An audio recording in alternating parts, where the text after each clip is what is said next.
Greetings. Thank you all for coming, and to our live audience, I hope around the world as well. I'm Diane Gellin. I'm president of the board of Through the Flower, and we are gathered today on this nice sunny Sunday afternoon in Berlin, New Mexico, to honor our 2022 JC Art Ed Award. The Art Ed Award, we've been giving this award since 2011, so has had a nice long history. And the JC Art Ed Award is, this year's award, it was centered on projects that would relate to Woman House. Woman House was the historic exhibition from 1972 in Los Angeles, created by Judy Chicago along with her co-teacher Miriam Shapiro, utilizing their students at CalArts. And this year we had essentially a reinterpretation of Woman House 2022 right here in Berlin, New Mexico, with bringing together 19 New Mexico artists. The JC Art Ed Award utilizes the archives, Judy Chicago's archives, held at the, bringing together the archives held at the Schlesinger Library, the National Museum of Women in the Arts, the Jordan Schnitzer Foundation, the Nevada Museum of Art, and Penn State Libraries. And we are going to start today with the 2021 award winner, Courtney Uldrich, whose winning project, Establishing Our Own Art History, The Influence of Judy Chicago, was an exhibition that explored themes produced throughout the career of leading feminist artist Judy Chicago, while analyzing the impact of her work on other woman-identified artists housed in the New Mexico State University Permanent Art Collection at the University Art Museum. And without further ado, Courtney will describe it.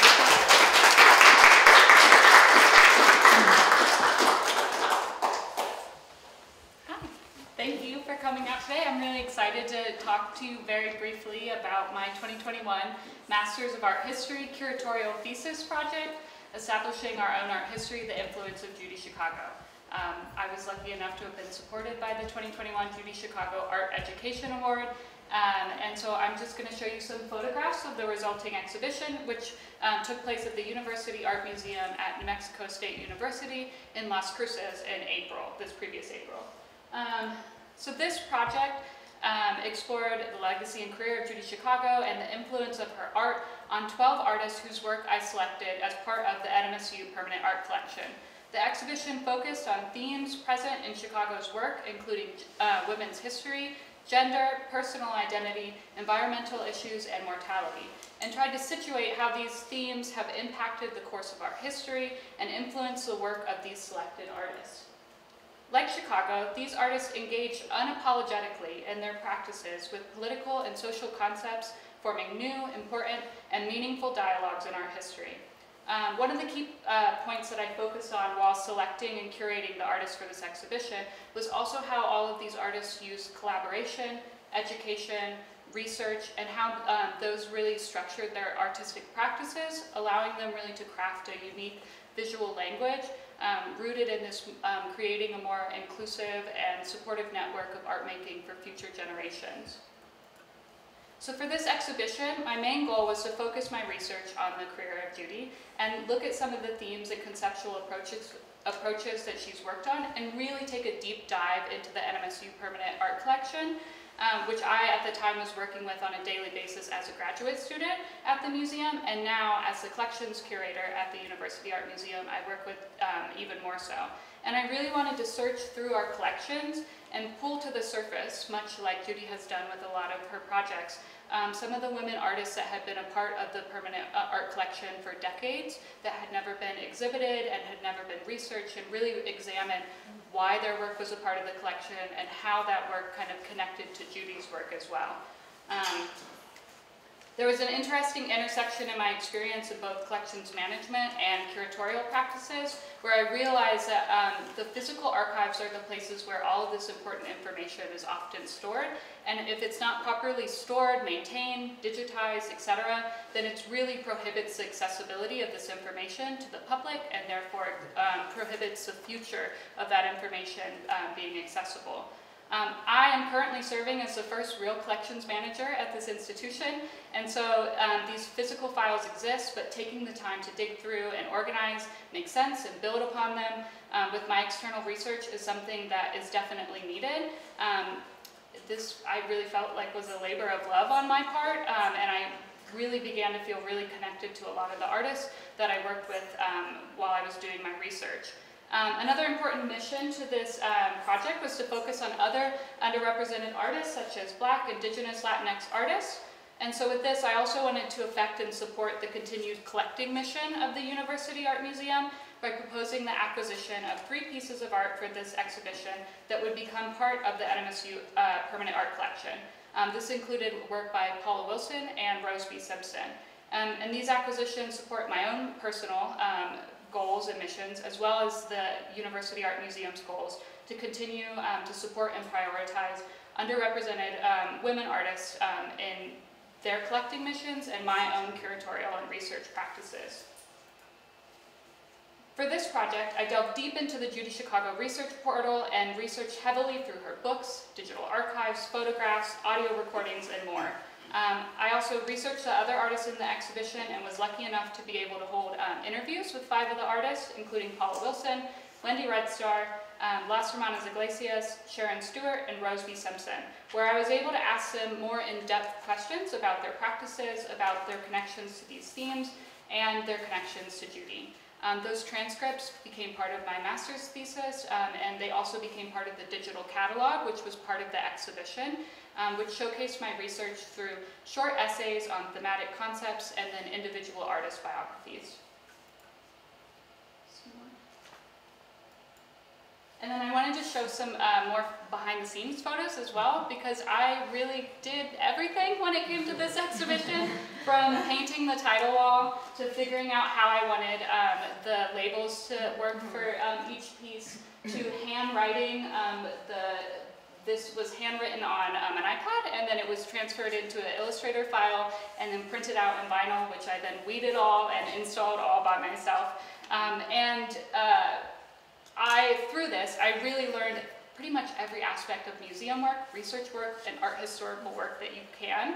And I also was able to do 2 public programs for this exhibition, which included a children's workshop with a local queer embroidery artist from Las Cruces, who led a workshop on embroidery projects focusing on important women in their lives. And then we also did a virtual lecture with Bill Fox, the director of the Center for of Art and Environment at the Nevada Museum of Art, who led such an engaging conversation on the Nevada Museum of Art's collection of Judy Chicago's archives and artworks, and the importance of institutional collections for documenting and preserving artworks, resources, and historical information relating to artists. So with that, I would just like to say thank you to Judy Chicago, to MaryRoss Taylor, everyone at Through the Flower for supporting this award, which in turn supported my project and exhibition. I'd also like to thank Tanya Turner-Carroll, who's loaned to work for the exhibition, and the Judy Chicago studio and everyone that works there as well, who also loaned work for the exhibition. I'm really delighted to have received this award, and I'm excited to be here for the next award and to be able to see it continue to move forward.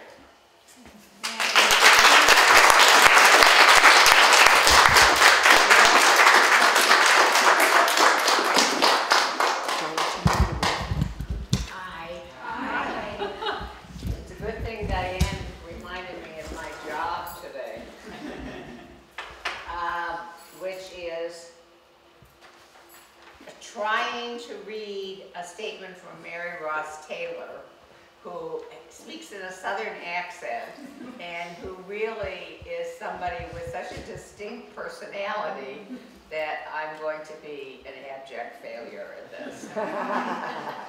Congratulations to Tressa Berman for her winning proposal. to document the importance of placemaking in my pedagogy. It's weird to read about yourself.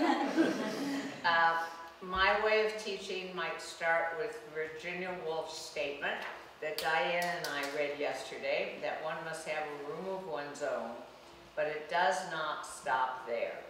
Judy's interest in the way that artists relate to a place was manifest decades ago when her early smoke pieces challenged the macho land art approach of tearing up the earth. Making a relationship between the creative art and the site where it happens is fundamental to both my pedagogy and my pyrotechnics. The original Woman House taught students to make a home that fully reflected their lives. 50 years later, Manhouse constituted a home with room for everyone gender-wise, offering a feminist view of how to live in a place. Hopefully, Tressa will share her works widely so that my innovations are available across time and space. Congratulations to you, Tressa. I know your time in Berlin will be truly memorable. And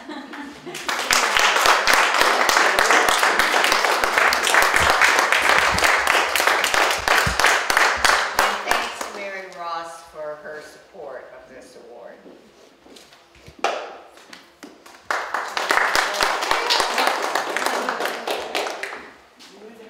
Oh, this is Tressa Berman, everyone. I told you I was going to do my job then. Thank you.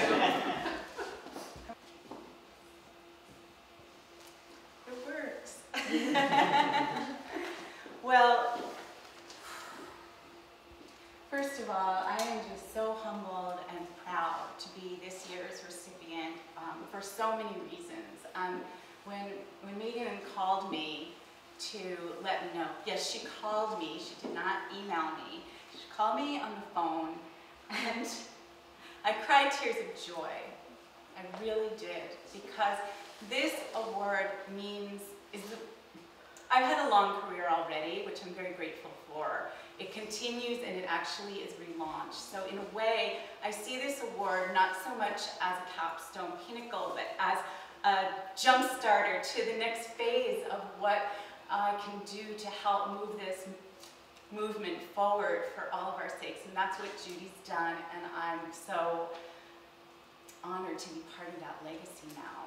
So thank you. And as part of my practice, I would like to make a land acknowledgement, and that this is a placemaking project. It seems only right to acknowledge the indigenous caretakers of this place, the Geneseros peoples who were displaced and have been here for quite some centuries, and the Tiwa speakers of Sandia Pueblo, of its extended land base. So I want to acknowledge my positioning as a guest here, but also then what can we make of the place where we are only guests for a brief time, wherever we are.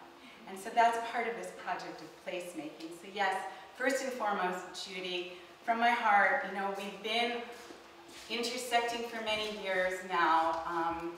I haven't been stalking you, though it might seem when I show up here and I show up there, but you know, more than 10 years ago, I was privileged to contribute to a volume on Judy and the Fresno Feminist Art Program, edited by Jill Fields at Fresno State University, and also, you know, some other intersections where I got to be Judy's human megaphone at a conference that I created with the Venice Biennale, and we were not given proper equipment, and so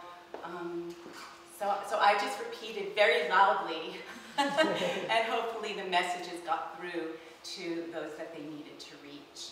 So first and foremost, for laying the groundwork, for breaking through, for all of us, thank you.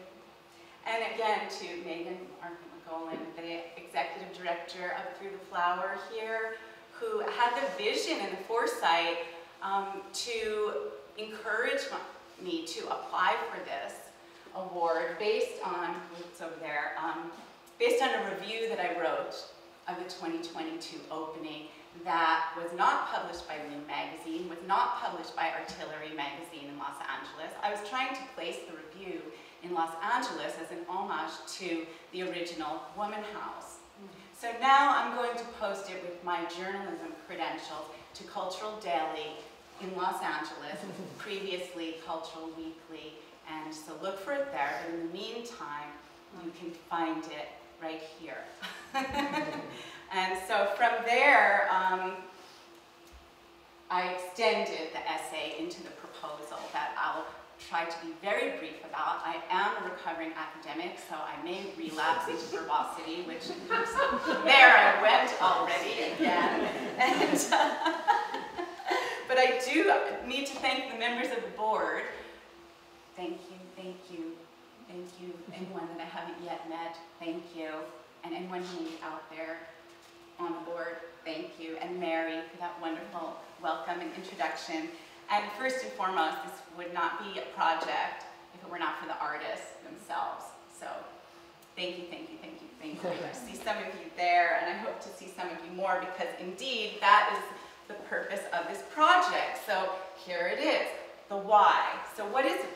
I'm going to make it really quick, journalistic. Why, what, how? The why is, for me, more like a calling. My calling is to transmit and empower creativity through community building. So what could be a more perfect opportunity than to build on the legacy of Woman House and all of the other community building projects that in fact are Judy Chicago's legacy, in part because there is product, not just process. I reread the essay, thank you. And the what? You know, so the what is Woman House. It's as a feminist practice and form of placemaking. And you know, I was so grateful to have made it here in time for Judy's talk yesterday about the relevance and importance of the dinner party here and now, because what I heard really stayed with me, and some keywords that, and I think this talk is going to just kind of end up becoming just keywords. Heritage floor. When I heard that, I was like, yes, because now I can really think and reconceptualize Woman House as almost the heritage floor for what the project will be emanating out. So if in fact, I don't have a whiteboard, so if in fact, I bought this, yeah. Put it on my tab. The center point being Woman House, and the petals are the radiating force of the artistic energy that the artists have taken back into their own lives, into their own studios. And part of this project then, the how is my methodologies of what I call visual ethnography. And what I came up with on the plane, I'm calling micro art histories. Micro art histories. So those will be the oral histories, interviews, if you will.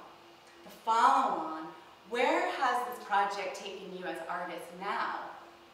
How are you re-emplacing what you have constructed collectively by being part of this process and being part of the community building effort that Judy laid the groundwork for, not just here and now, but historically for all of us from the beginning, as we've been hearing again and again. And since I've promised just keywords, here they are. Feminist placemaking, key phrases. Transmissions, that's what this project is about first and foremost, is the next generation. That's the radiation of creative energy going out, not to dissipate outward, but to reinvigorate and re-empower wherever the ideas get replanted. And then finally, the micro art histories as a methodology. So quickly, for those who may not have been at the Woman House 2022, I just took some selected images of my personal tour, starting with the 1972, of course, and again going back to the notion of the heritage floor that set the stage in a way. Might think of it as a flashpoint, as well as with the feminist art program at Fresno. And then the Cal Arts had its own iteration and history. So, as an aspect of placemaking. Okay, so, and this some of you might recognize, it's called Dirty Laundry. So I want to just walk through a couple because this was my actual walkthrough. So this is not like a slide presentation. This is for, in a way, I'm re-embodying the experience of having walked through, come from the patio area and into this space, which was like in my face, whoa. The takeaway from this, for those of you who may or may not have been there, was really about childhood trauma. I won't go into the detail because, you know, that's the artist's prerogative. But my takeaway was that trauma does not define you, I said to myself in the mirror.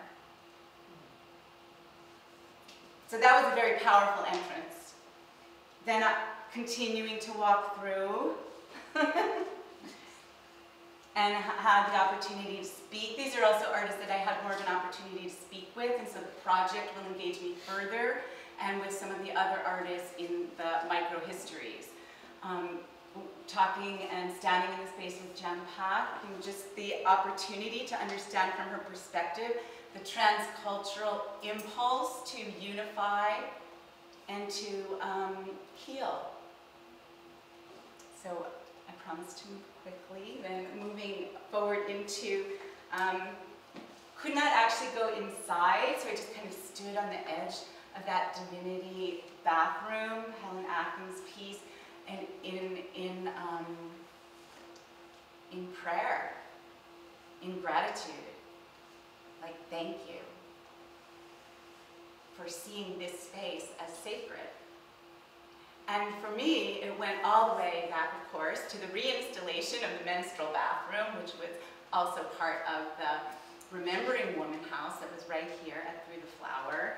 And what Judy first brought public, you know, giving us the opportunity to really interrogate sacred and profane, public and private, and what does it mean to be a woman in this body in these ways. And the trans bathroom, I want to give a nod to. I don't have an image here today, but also a very important revisioning of what Manhouse comes to symbolize now, 50 years later, as we can explore more expansively the construction of gender and in all of its forms. And then, almost finally, penultimate, fine, okay. So my life as a bed, I had the privilege of having a private conversation with Kara Sachs about her piece here. This piece blew my mind, okay, all the pieces did, but just, you know, I can only take in one at a time because they're all so powerful. And from this standpoint, standing at the edge of this bed where, I don't know if you can see that this is, well, she had a film ongoing images above the bed that represented or that depicted various things that take place in a bed, like birth, like death, like sex, like fun. It was really, yes, it made me want to lie down in a bed of flowers. And so, finally, almost finally, Leah's room. So what I'm moving through with as I'm walking through Manhouse is I'm increasingly, through each room, I'm feeling the intimacy of the space come alive in my body. I'm feeling the relational capacity to understand that I can go deeper than who I think I am. And that's what art can do for all of us, in my view, is to awaken us to a more expansive possibility. And so here, this really touched my heart, because to be also at a life cycle where we're told as women, now it's your time to become invisible. Okay, so postmenopausal women, we don't have the same messaging around what does it mean to appear in the world. Now, this is an extreme, of course, narcissistic case of Colette's story, but that was the whole point of it, I think, 50 years ago. But to listen, to hear Nancy read from her journal about what has been like for her in the aging process, while Karen performed the same rite of passage in front of the mirror, and then I'm thinking just now that brings me back to the mirror, mirror on the wall. You know, what defines us? Is it that external messaging? Or how do we transform that into something more powerful? Like Judy Chicago has shown us decade after decade after decade, when she moved it from LA and went to Fresno, when she left LA again, when she came to Santa Fe, when she came now to Berlin, to make a place that's for all of us. And I'm so grateful to be a part of it. I think that's the last slide, except to say thank you again to the artists, and here they all are.